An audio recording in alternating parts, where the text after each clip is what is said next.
연구원의 주요 업무는 실험의 반복입니다. 트라이 앤 에러의 반복이죠. 이런 반복 행동의 배경에는 문제의 원인이 되는 추정이 있습니다. 어떤 문제가 발생했는데 그 원인이 A이기 때문에 A를 수정하면 된다라는 사고 프로세스가 있는 것이죠. 굳이 연구원이 아니더라도 우리는 일을 하는 동안에 수없이 이런 일들을 겪습니다. 그리고 가끔은 굉장히 긴 시간을 말아먹은 후에야 젠장 내가 산으로 왔다 라는 걸 인식하고 문제의 원인 추정부터 다시 돌아가서 다시 시작하는 그런 경우들이 있죠. 이런 과정은 우리가 사람인 이상 발생이 불가피하지만 이런 기간이 너무 길어지면 너무도 큰 비효율을 초래하기 때문에 회사에서는 이런 과정을 최소화하기 위해서 중간중간에 과제를 점검하는 중간 단계를 만들고 상급자에게 검토를 하게 하는 그런 시스템을 만들죠. 이런 중간 검토 과정은 개인에게 있어서는 내 가정이 틀렸을 가능성에 대해서 생각하게 만들기 때문에 사실 심리적인 불편감을 초래합니다. 사람은 누구나 자신이 옳다고 생각을 하기 때문이죠. 우리가 사회생활을 하다 보면 누가 봐도 틀린 말인데도 계속 우기는 사람들이 있죠. 자신이 옳다는 믿음을 못 버리는 겁니다. 사람은 누구나 주관적으로만 생각을 하려고 하니까. 아무튼 그래서 우리는 일에 대해서만 이런 불편감을 초래합니다. 왜냐하면 돈을 주니까. 우리가 받는 월급에는 이런 심리적인 불편감도 포함되어 있다고 생각을 하기 때문에. 근데 우리가 생각을 해보면 이런 시스템 자체는 합리적입니다. 왜냐하면 시간 낭비를 줄여주기 때문에.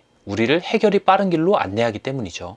여기서 생각해 볼 문제는 이겁니다. 합리적인 의사결정 시스템을 우린 일에는 적용하지만 일보다 더 중요한 우리의 삶에는 적용하지 않는다는 거죠. 왜냐하면 어떤 문제에 대한 생각들은 그 자체만으로도 피로감을 동반하기 때문이죠. 그래서 우리는 우리가 최초의 문제의 원인이라고 생각했던 추정들을 무조건적으로 고수하거나 혹은 더 심한 경우에는 몰라 라고 생각 자체를 잘 안 해버리죠. 이를테면 회사에서 제대로 잘 적응하지 못하는 사람들은 나는 회사 생활이랑 안 맞아 라고 단정지어서 결론 내버리는 경우들이 있죠. 이런 생각과 결론이 왜 중요하냐면 앞으로의 행동 계획이 달라지기 때문입니다. 앞서의 경우처럼 나는 회사 생활하고 안 맞아 라고 결론이 나버리면 그 다음 행동은 조직 생활이 아닌 그냥 나 혼자 사업해야지 라는 행동 계획이 도출돼 버리기 때문인 거죠. 그래서 우리는 좀 더 세부적으로 문제의 원인을 파악해 볼 필요가 있습니다. 문제는 정말로 회사와 나의 궁합인 것인가? 일하는 부서의 업무, 팀의 인원 구성, 회사의 시스템, 본인의 업무 성과 등의 다양한 세부 원인이 있을 수가 있고 이 세부 원인이 내가 느끼는 문제의 진짜 원인일 가능성이 높겠죠. 이런 결론까지 다다르게 되면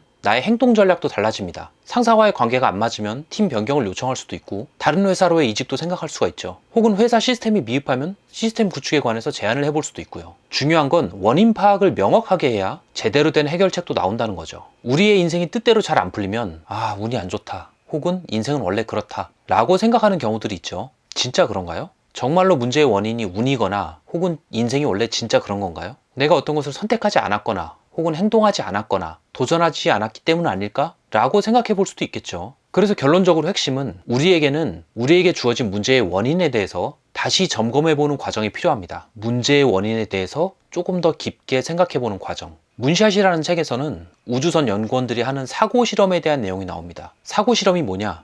별거 아니에요. 그냥 생각하기입니다. 근데 이걸 왜 중요하다라고 하냐면 생각만으로도 다양한 원인과 결과를 예측할 수 있기 때문이에요. 우리는 빌 게이츠처럼 일주일 동안 생각만 하는 생각 주간 같은 건 필요 없습니다. 우리는 단지 여유가 될 때 일주일에 1시간 정도씩은 그냥 한번 생각해보는 그런 시간을 갖는 게 좋습니다. 현재 나에게 무슨 문제가 있고 그 문제의 원인이 무엇이었는지를 그냥 생각해보는 겁니다. 그리고 생각을 하다 보면 답은 반드시 나옵니다. 그리고 내가 그동안 너무 단순하게 생각했구나 라고 반성을 하게 될 겁니다. 저처럼요. 내가 가진 어떤 문제를 해결하고 싶다면 해결에 필요한 지식보다도 우선적으로는 문제가 발생된 원인 파악이 우선입니다. 문제 해결에 있어서 지식은 필수적이지만 원인 추정이 잘못된 경우에 지식은 오히려 독이 되죠. 그릇된 확신만 주니까요. 방향부터 제대로 잡는 게 좋습니다. 서울에서 부산까지가 목적지인데 내가 인천 방향으로 출발하면 아무리 속도가 빨라도 도착이 늦은 법이니까요.